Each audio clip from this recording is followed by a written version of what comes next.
Salut tout le monde, j'espère que vous allez bien. Je suis toujours malade et même encore plus que la dernière fois. Donc, on va revenir juste rapidement sur les trades du début de semaine pour faire un petit récap rapide. Donc, on a eu l'ESL sur le gold à 5% de risque parce que je peux pas prendre moins que 5% sur le gold avec le capital que j'ai en compte principal sur le broker que j'ai. Et en général, j'ai pris l'habitude de le faire. Enfin, c'est quelque chose que je faisais avant et c'est resté. Ensuite, on a eu GJ et EJ en 1 pour 9 et 1 pour 8 avec 3% de risque, normal. Donc, ça nous fait 27 et 24%. Et ensuite, on a eu les deux autres trades que j'avais pas comptabilisés. Mais on aurait pu avoir de belles perfos parce que j'avais fait, si je me trompe pas, 1 pour 3 et 1 pour 2 ou 1 pour 2 et 1 pour 4. Ça aurait rajouté quand même un petit peu en termes de chiffres. Donc, on est à peu près à 50% sur la semaine sans comptabiliser les deux trades suivants. En revenant là-dessus, bah, on se rend compte que le trade d'hier aurait payé bien, même très bien. Bon, je l'ai pas pris, c'est dommage. Enfin, pas pris sur le gros compte, c'est dommage, mais c'est plutôt cool. En tout cas, l'analyse était faite en direct, donc bah voilà quoi. Je ne peux pas mentir quand c'est du direct live. GJ, pareil. Avec GJ, on est allé chercher un petit peu plus haut, mais j'avais dit que je voyais bien le prix aller taper le 800, donc ça aurait été une marge d'erreur acceptable, en sachant que juste derrière, on avait possibilité de récupérer le trade par là, quoi. Donc, disons que en tant que trader, j'aurais eu un SL plus un TP. En tant qu'analyste, j'aurais été bon. Encore une fois, la différence entre analyste et trader. Franchement, c'était des positions qui étaient quasiment parfaites et ceux qui les ont suivies, bah, félicitations à vous. Euh, Parce qu'honnêtement, je peux pas faire mieux que ce que j'ai partagé là. Franchement. Le gold, le gold. Bah, le gold, pareil, parfait, hein. Que voulez-vous que je vous dise de plus? L'US Oil, même merde, en sachant que, comme je vous ai dit hier, j'aurais sécurisé si c'était un trade que j'avais pris sur le compte principal. Là, je suis en SL. Désolé, là, je suis en SL dessus. Mais je suis plus en BE que SL finalement parce qu'on était parti revenu. J'ai eu une grosse marge pour sortir et avec la situation actuelle, je me fais avoir. Franchement, bah, encore une fois, ceux qui étaient là hier, vous voyez que les analyses se font et sont plutôt bien. Ça, c'était hors strat complet. Mais il y a des moments où il faut savoir s'adapter au marché. C'est-à-dire que prendre en compte la réalité du marché, c'est bien. Avoir une stratégie, enfin, du moins, avoir une stratégie, c'est bien, mais prendre en compte la réalité du marché, c'est mieux. On a une crise en Ukraine, on a une crise en Europe, on a un conflit potentiellement armé, enfin, on avait hier encore un conflit potentiellement armé qui était sur le point d'exploser. Là, ça a commencé. Il est logique que le gold ait retracé en prévision de. Et il a retracé sur un palier qui était tout à fait cohérent.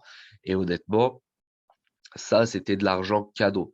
Bon, encore une fois, se faire de l'argent sur le malheur des autres, c'était pas forcément le top, mais la réalité est que c'était une opportunité cadeau. Donc, n'importe qui hier se serait rué à acheter de l'or dans un bureau de change ou ailleurs, hein, en physique, eh ben, aurait déjà eu une plus-value de 2%. C'est pas grand-chose. Mais comprenez bien qu'on est passé de 1900 à 1950. Quelqu'un qui aurait tradé sans levier aurait fait la marge. Donc, si tu mettais 1900, tu aurais fait 50 euros de profit. Si tu mettais 19 900, 19 000, désolé, euh, tu aurais fait 500 de profit. Et quelqu'un qui trade avec levier, bah, en fonction du levier, on allait chercher de très belles performances et ça aurait été très intéressant. C'est plus ou moins tout de mon côté. Je voulais juste faire un récap rapide. Maintenant, sur tout ce qui va être GBP, JPY et toute la clique, on va avoir des retracements obligés, cohérents, en sachant que c'est une crise qui risque de. Enfin, personnellement, je pense que ça ne va pas durer longtemps. parce que personne n'est assez con pour aller se frotter à la Russie et surtout faire un gros conflit, européen.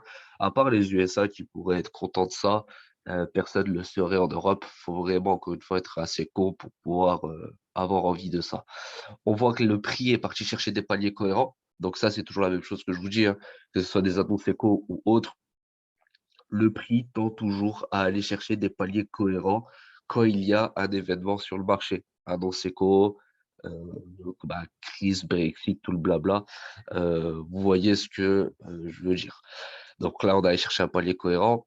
De ce côté-là, est-ce que j'ai des tracés ou pas? Non. Mais ah si, bah voilà, on est retourné chercher le palier de la dernière fois. Donc encore une fois, un palier cohérent. Côté GBP JPY, bah pareil, on est sur le 61,8 du Fibo qu'on avait tracé, donc là, ça aurait été bien. Et en plus de ça, on est pile là où j'avais annoncé la chute. Ah, franchement, je suis quelqu'un de génial. N'importe qui peut dire n'importe quoi sur moi ou sur n'importe qui, mais la réalité, c'est que j'ai fait cette analyse il y a bien longtemps, il y a fort, fort longtemps. J'ai fait une analyse extrêmement parfaite. Là, on commence à rejeter potentiel retracement ou boum, boum, et ça part. Donc, encore une fois, celui qui veut me dire quelque chose vis-à-vis d'une analyse graphique, bah, qu'il me pose ses E1 sur la table, qu'il partage des setups en vidéo, qu'il les poste quelque part où on peut avoir une preuve de ce qu'il a fait et de ce qu'il a dit, et qu'on visualise sur l'année qui a les meilleures analyses et surtout qui a les meilleurs trades. Parce qu'encore une fois, il y a une différence entre analyste et trader. L'analyste donne son avis de merde sur là où ça peut potentiellement aller. Donc, il a 50% de chance que ça aille dans le bon sens, 50% que ça aille dans le mauvais sens. Le trader, lui, prend la position et est sujet à la réalité du marché, c'est-à-dire, je prends mon trade, il y a une mèche, je me fais sortir de mon trade. L'analyse est bonne, le prix, enfin le trade est en SL. Je reprends un trade, je fais TP. Bref, vous connaissez l'histoire. Je ne vais pas vous refaire l'année dernière, mais si je ne me trompe pas, l'an dernier, il y a quand même eu deux gros trades qui ont duré 2 mois, qui étaient en swing et qui n'ont pas fait de SL, et un troisième qui montrait clairement que bah, le fait d'être trader, c'est pas tout beau, tout rose. Dans tous les cas, c'était du profit. Donc, GBP JPY, finalement, on est sur un palier cohérent. Et GBP USD, on n'est pas allé chercher le palier exactement, mais finalement, on est sur un palier de Fibo qui reste quand même cohérent et intéressant à voir pour la suite. Si vous avez des questions, si vous voulez échanger, il n'y a aucun souci. Je vous invite vraiment à venir sur Discord pour pouvoir échanger du sujet, pour pouvoir taper des analyses ensemble. Pour ceux qui sont intéressés par des analyses côté crypto-monnaie, on peut le faire sans aucun souci, mais je le fais en live uniquement. Je trouve vraiment que c'est de la merde de surfer sur la vague des analyses graphiques pour la crypto-monnaie parce qu'il y a beaucoup de choses à prendre en compte et il y a des choses que je ne veux pas, désolé, partager sur YouTube pour le moment parce que j'y garde pour moi et j'y teste pour moi et surtout, j'y garde pour les personnes avec qui je travaille, les personnes qui sont là en direct live. Donc, sur Discord, des lives seront mis en place si et seulement si vous voulez le faire. Je vais vous montrer rapidement où est-ce qu'il faut venir pour le faire. Donc, Audit Corp, échange FAQ, là, vous avez la possibilité de le faire. Oh, personne ne m'a répondu. C'est vraiment con, parce que le pire, c'est qu'en privé, certains échangent avec moi sur ce sujet, désolé.